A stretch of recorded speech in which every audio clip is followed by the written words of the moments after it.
Have you ever stopped to think about those invisible rays that can pass right through us, showing us a picture of our own bones? It's incredible, right? They completely changed medicine over a century ago.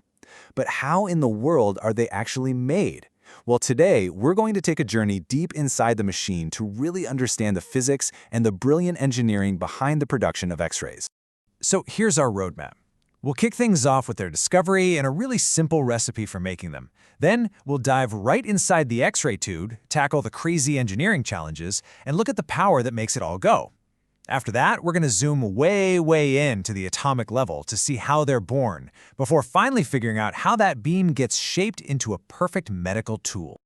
So, picture this. It's 1895. A physicist named Wilhelm Röntgen is in his lab messing around with what are called cathode rays, just streams of electrons in a vacuum tube. Suddenly, he notices a fluorescent screen all the way across the room starts to glow. He had no idea what it was, but he knew it was something new, a mysterious, unknown type of radiation. So what did he call it? X-rays. So how did he do it? And more importantly, how do we still do it today? Well, the whole process really boils down to a simple three-step recipe. First, you need to generate a whole bunch of electrons. You do that by heating up a tiny metal filament until it's red hot. Second, you've got to accelerate those electrons, sending them flying across a gap using a massive voltage. And third, you bring them to a dead stop, a really sudden stop, by smashing them into a metal target. It's that violent slam on the brakes that creates the X-ray. Okay, so now that we have the recipe, let's go see where all the magic happens. We are going inside the X-ray tube. This is the absolute heart of the entire machine. All right, take a look at this. This is a modern X-ray tube. The whole thing is basically a special glass envelope with all the air sucked out to create a vacuum.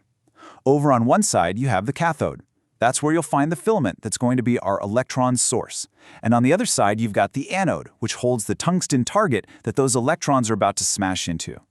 Everything is sealed up tight to keep that vacuum perfect.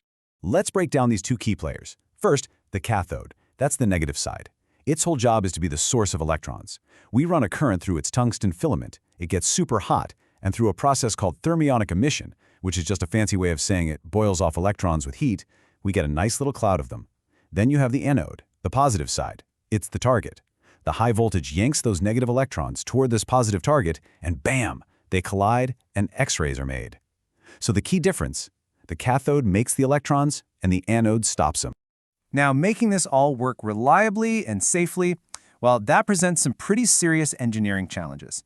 You're smashing electrons into metal at incredible speeds. That generates an insane amount of heat, and you need to be incredibly precise. And this right here is the biggest problem of all. When you're using, say, 100,000 volts to accelerate those electrons, more than 99% of that incredible energy gets converted straight into heat. Not X-rays, just heat.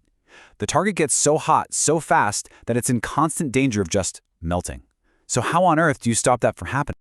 The solution is just brilliant. It's a multi-layered approach. First, you pick the perfect material. Tungsten has a ridiculously high melting point. And as a bonus, its high atomic number actually makes it better at producing X-rays. Win-win. Second, you embed that tungsten target into a big block of copper, which is fantastic at pulling heat away. Then, that heat gets whisked away by cooling systems, like an oil bath or circulating water. And for some machines, the whole anode actually spins super fast to spread that heat out over a much bigger area. Okay, so we've handled the heat. Awesome. But solving one problem creates another one. See, for a really sharp, crystal-clear X-ray image, you want the X-rays to come from the tiniest point possible, a really small focal spot. But if you focus all that heat on a tiny spot, it would vaporize instantly. So how do you solve that paradox?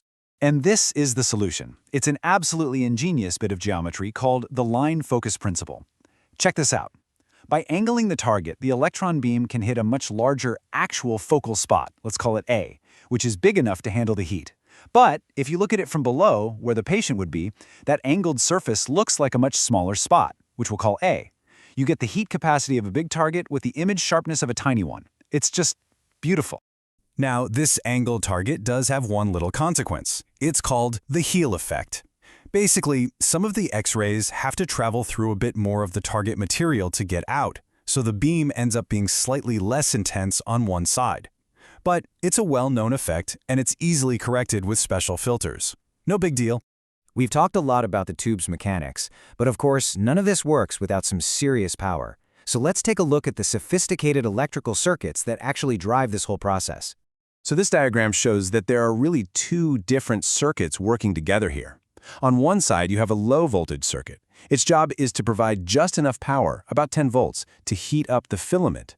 This circuit controls the quantity of electrons we're making. On the other side, you've got the high-voltage circuit. This beast is what creates the hundreds of thousands of volts we need to accelerate those electrons. This circuit controls their energy. Now, the power that comes out of a wall socket is alternating current, or AC. That means the voltage is constantly flipping from positive to negative. The problem is the X-ray tube only works when the anode is positive, which is only half the time. This is called half-wave rectification, and you can see those big gaps in the graph. It is incredibly wasteful. You're literally throwing away half of your power. So, the elegant fix for this is something called full-wave rectification. By using this clever little bridge of 4 rectifiers, the circuit actually grabs that negative part of the cycle and flips it over to make it positive. I mean, just look at the difference. Instead of pulse, pause, pulse, you get a continuous stream of positive pulses. This massively increases the efficiency and the power of the machine. So we've seen the hardware, we've seen the power. Now, let's zoom in. No, I mean way in, down to the atomic level to see the two incredible physical interactions that actually create X-ray photons at that exact moment of impact. Okay, the first and most common way we get X-rays is a process called Bremsstrahlung. It's a German word that means breaking radiation, and that's exactly what it is. A high-speed electron comes flying in and zips past the huge, positively charged nucleus of a tungsten atom.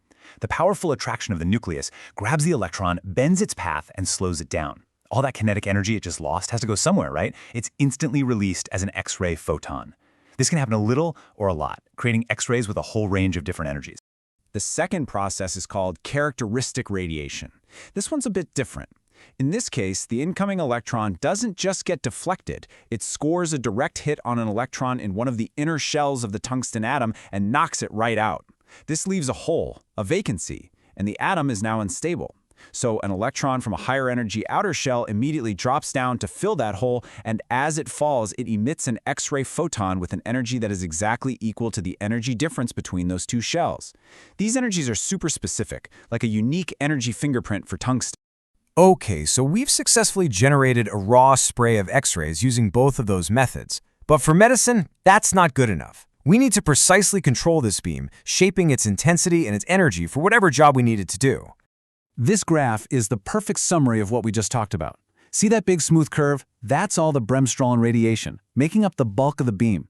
And then, sitting right on top, you see those sharp little spikes?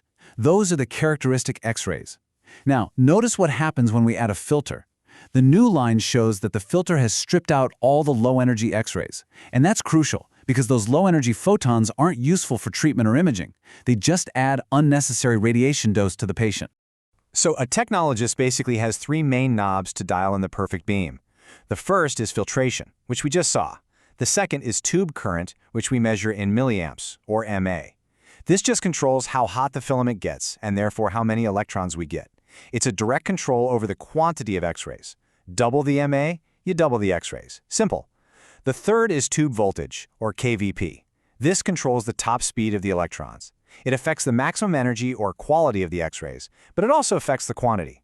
In fact, the output goes up with roughly the square of the voltage, so a small turn of this dial has a huge effect. Here is a fantastic little takeaway for you.